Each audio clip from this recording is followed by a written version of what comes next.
All right, today we're going on a journey. We're stepping inside the mind of a killer to really get at the heart of one of the greatest novels ever written, Dostoyevsky's Crime and Punishment. We're not just going to talk about the plot. No, we're going to try and understand this timeless story of guilt, of punishment, and maybe, just maybe, of redemption. Welcome to Iconic Books Explained. So, let's get into it. Think about this question for a second. It's shouted out in some dingy tavern by a drunk clerk, but it's really the key to the whole story. Do you understand what it means when you have absolutely nowhere to turn? That feeling, that total desperation, like the walls are closing in and there's no escape. That's the feeling that's going to push a young man to do something absolutely horrific. So, this is the story of a desperate man's idea. Let's meet him. Our protagonist is Rodion Raskolnikov, and we need to understand the world he's living in, this suffocating world that lets a really dark and dangerous idea start to grow in his mind. I want you to really picture this. It's summer in St. Petersburg. The heat is just stifling. You can barely breathe. The air is thick with the stench of taverns and grime. The whole city feels like a pressure cooker about to explode. And for Raskolnikov, his tiny little attic room, it's like the very heart of that pressure, just pressing in on him, messing with his already fried nerves.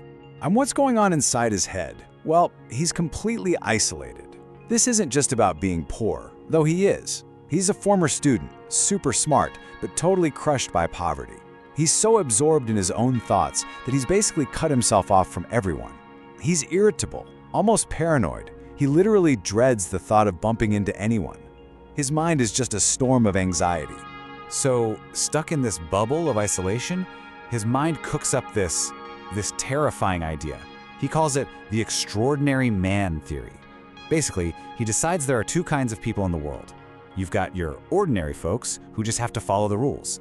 But then you have the extraordinary ones, the Napoleons. And these people, they have an inner right to step over any obstacle, even commit a crime if it's for some great idea that's going to benefit all of humanity. And the question that starts eating away at him is, which one am I? And then the catalyst arrives. A letter. It's from his mother, and it tells him that his sister, Dunya, is getting married. But it's not a celebration. Not at all. She's sacrificing herself. She's marrying a man she absolutely does not love, and she's doing it just to pull the family out of poverty. And just like that, Raskolnikov's big abstract philosophical theory comes crashing down into a very real, very painful reality. That letter is the final push. Suddenly, it's not just a theory anymore. He needs to stop this marriage. He needs to prove he's one of the extraordinary ones. And so, a thought turns into a plan. An idea becomes an axe. And two murders. The plan seems almost chillingly simple when you lay it out. First, he'll stitch a little loop, a noose, on the inside of his coat to hide an axe. Then, he'll go visit an old pawnbroker, using a fake item as an excuse to get in. And then, he just has to wait for the right moment. But reality? Well, reality is never that simple, is it? As he's standing there, right outside her door, his body just rebels. He feels his hands go numb, like they're made of wood. He's afraid he's literally going to drop the axe. This extraordinary man from his grand theory, right now, he just feels terrifyingly human. And he is scared to death. And this is the moment his neat little theory shatters into a million bloody pieces. One swing of the axe, then another. It's brutal, it's ugly. And then the absolute worst thing happens. The pawnbroker's sister, Lizaveta, just walks in. She sees everything. And his grand experiment, his test of will, it just dissolves into a panicked, frantic second murder. Somehow, he gets away. No one sees him, but he hasn't gotten away with a thing. Because the real prison isn't a cell with bars. No, the real prison is his own mind. And the fallout is immediate. He's hit with a raging fever, delirium. His mind is just broken. One minute, he can't remember a thing, and the next, it all comes flooding back in horrifying detail. He becomes obsessed with these tiny little things, a sock, some earrings. Absolute paranoia sets in. He's sure everyone knows. His own brain has become his personal torture chamber. And here's the ultimate irony, right? He did this whole thing to prove that he was free, that he was above the rules. But what actually happened? He became a slave. He feels like he has no freedom of thought, no will of his own. The crime is in charge now. Everything he feels has been decided for him, and there's no going back. But into this private hell walk two people, and they are going to represent a battle for his very soul. You could call them the hunter and the saint. Okay, so you've got these two paths opening up for him. On one side, there's Porfiry. He's the detective, the hunter. He represents the law. He has no physical evidence, so he attacks Raskolnikov's mind with pure logic, trying to trip him up. And on the other side, you have Sonia. She's the saint, a young woman who represents faith. She doesn't attack him with logic, she approaches him with love. See the difference? Porfiry offers punishment, Sonia offers redemption. So while Porfiry is playing these psychological games with him, it's actually Sonia's compassion that starts to crack through that wall of pride he's built.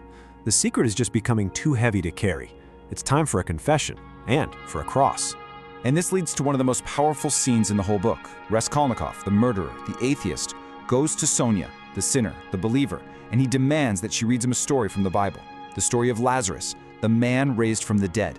As she reads, her voice is just full of emotion, and you realize she's not just reading a story. She's calling out for Raskolnikov's own dead soul to come forth. That's the turning point, right there. First he confesses everything to Sonia. Then, on her advice, he begins his penance. He goes out to a public square, kneels down, and kisses the dirty ground. It's his way of reconnecting with everyone, with humanity. And only after that does he finally walk into the police station. But here's the thing. The confession isn't the end. Dostoyevsky himself tells us it's the beginning. A new story is about to start. And what happens next?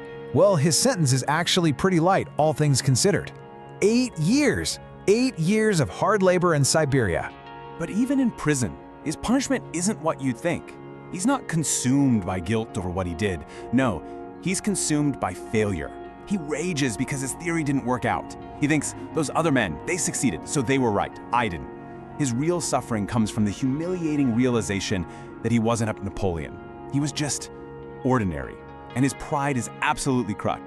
And in the end, that's the whole point. His brilliant theory, his logic, it didn't save him. It almost destroyed him. True salvation, it turns out, comes from somewhere else entirely. Sonia follows him all the way to Siberia, and it's her love, their shared suffering, that finally allows him to start healing.